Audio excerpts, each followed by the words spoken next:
Hey everyone, it's a somber day as we dive into a tragic incident that occurred on December 25, 2024. An Azerbaijan Airlines flight, an Embraer 190, crashed near Aktau, Kazakhstan during an emergency landing attempt.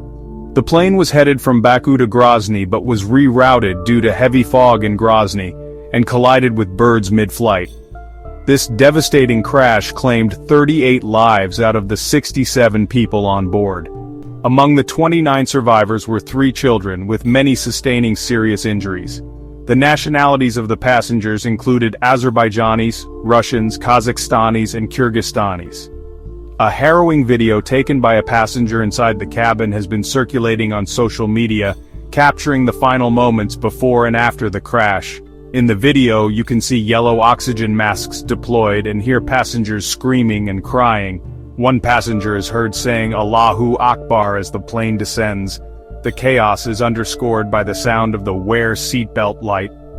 The aftermath of the crash shows the ceiling panel upside down, people screaming for help, and bloodstains on some armrests.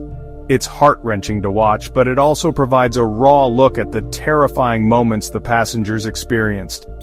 Emergency teams in Kazakhstan responded swiftly, extinguishing a fire that broke out upon the crash and transporting survivors to hospitals. A special flight with specialist doctors was dispatched from Astana to assist. The Azerbaijani president declared a day of national mourning, and leaders from Russia and Chechnya expressed their condolences. An investigation has been launched to determine the exact cause of the crash. As we wait for more details, let's keep the victims and their families in our thoughts. This tragedy reminds us of the fragility of life and the importance of cherishing every moment. Stay informed, stay safe, and I'll see you in the next video.